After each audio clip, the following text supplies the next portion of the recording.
Last episode, we talked about research finally catching up to what so many of us have been saying for years. Fatigue is real. Brain fog is real. The invisible symptoms are very real. And I saw the comments. I thought I was the only one. Me too. Finally, somebody said it. So today isn't just about the research, it's about what happens next.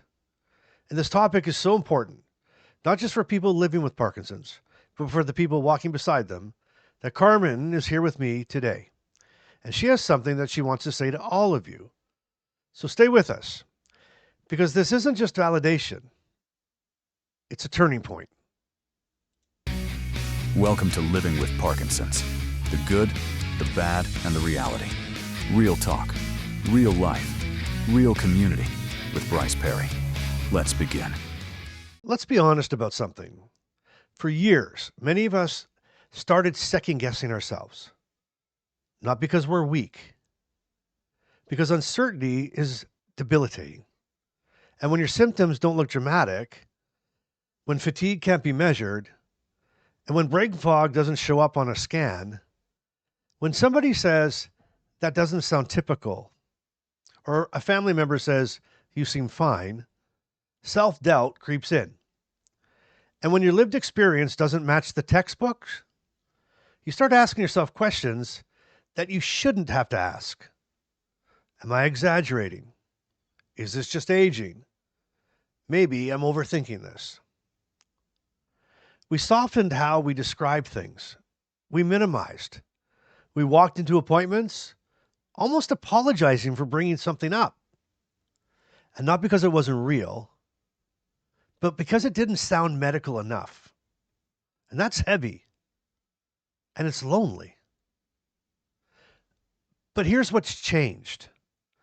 Research didn't make our experience real. It confirmed what was already real. You were not wrong. You were just early. Every disease moves through phases. Phase 1 is defined by visible symptoms. Phase 2 is defined by lived experience, expanding the understanding. And phase 3 is when research catches up. Well, we are living in phase 2. And phase 2 feels messy because being early feels lonely. But being early also means that you're shaping what comes next. That's not weakness, that's leadership. Scroll through the comments from 2 days ago. Not one or two, dozens in 24 hours. Me too. I thought I was the only one. This is the hardest part to explain. In that first 24 hours alone, it was comment after comment after comment. And that's not coincidence. That's clarity. That's a community deciding to stop minimizing. And when enough people tell the truth publicly for long enough, the world adjusts.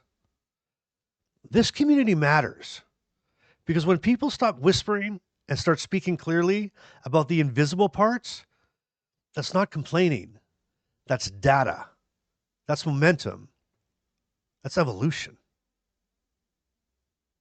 Now, before I bring Carmen in, I want to speak directly to those of you doing this alone. No partner backing you up in the appointments. If you're sitting in the doctor's office and you feel yourself being dismissed, I want you to use this phrase. I'm reporting what I live. I'm not asking if it's possible. I want you to say it calmly, say it clearly. Write it down. Keep it in your pocket. You're not asking permission for your experience to exist. You're simply reporting it. And that is authority. And there's another perspective here that matters. Because this doesn't just affect the person living with Parkinson's. It affects the person standing beside them. So Carmen wanted to say something directly to all of you. Carmen? Hi, everybody. I'm back. I really wanted to come on this episode because there was something really important for that I really wanted to say to everyone. So when Bryce and I were discussing this topic of this article that we read the other day, and one of the first things he said was, "I feel validated," and that really struck me. And so before I speak as just a care partner, I want to speak human to all of you, regardless of whether you're a person with PD, a care partner, a friend, whoever's watching. You are all valid, period. That's a full sentence, okay? You are all valid. You're all worth something. And just because you exist and you are beautiful humans on this earth, period. So I wanted to really share that message. With all of that said, I really appreciate the need for validation. At the end of the day, we are human, and to actually read an article or see something, or like we did the other day, and Bryce to feel that way, there's something in that that really lends power to those feelings and lends power to the statements, and it lends power when you're going to go to that doctor, and now you can say, look, this is what they're saying. So there's power in that. So with all of that said, and from a care partner's perspective, the only thing I can say, truly, our job as care partners, it's not to fix anything, because we can't. It's to bear witness, right? We see the day-to-day struggles, regardless of what some, doctor or some document may or may not say, or, that's not a PD thing. I've never seen that before. You're going to hear that. But at the end of the day, we, as care partners, are the witnesses to all of that. So if you're in the doctor's appointment with your partner and the doctor looks skeptical, and you look at your person and you see it too, right? And you can speak with them, stand by them, stand behind them, surround them in that all-powerful validation that we as care partners can give.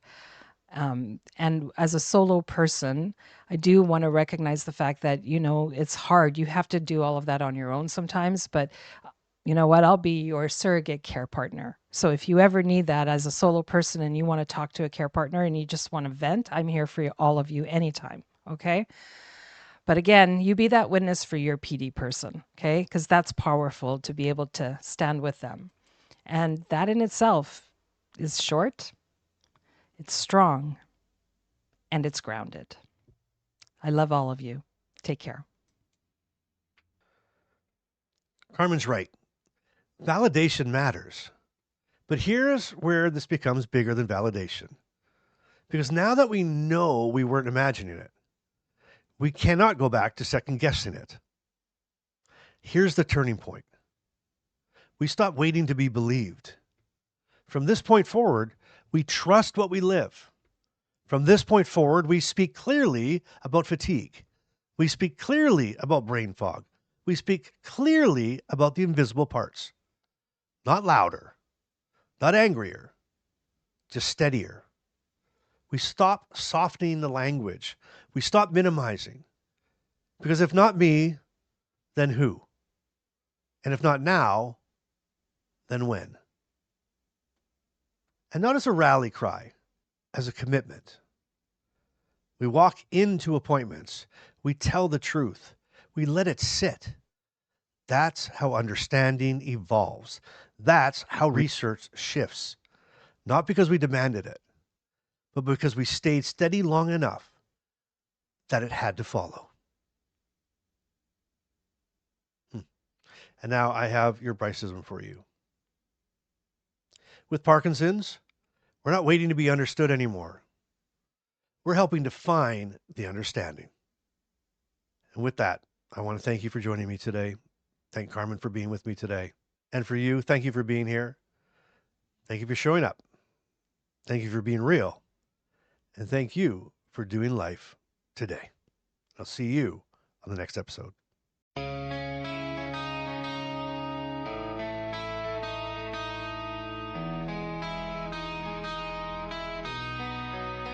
They told me slow down, said this is how it goes.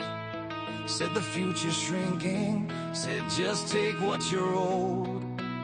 But there's a fire in my chest, when they say I can't stand. Every breath reminds me I'm more than the plan. This clock keeps ticking, I hear it loud and clear. Tomorrow keeps calling, but today is here. If not now, when? If not me, who? This life is still mine, and I've got living to do. I won't surrender, I won't pretend. I choose life in the middle of the fight. If not now, when? So I take the walk, even when it's slow. I'll make the call, even when I don't know. I laugh too loud, I still make plans. I live this life with shaky hands. I stop waiting on a better day. I choose this one, I choose today. There's a voice inside me that refuses to bend. It says don't wait forever, this is where we begin. If not now, when? If not us, who? We're still here, still breathing, still choosing what we do. I won't surrender, I won't pretend. I choose life in the middle of the fight. If not now, when? This is the moment we stop surviving, stop holding our breath, start deciding. We don't wait for permission, we don't wait for the pain to end. We live in the middle of it, and we live it loud again. Right now, stand up. Right now, hands up. Right now, don't wait.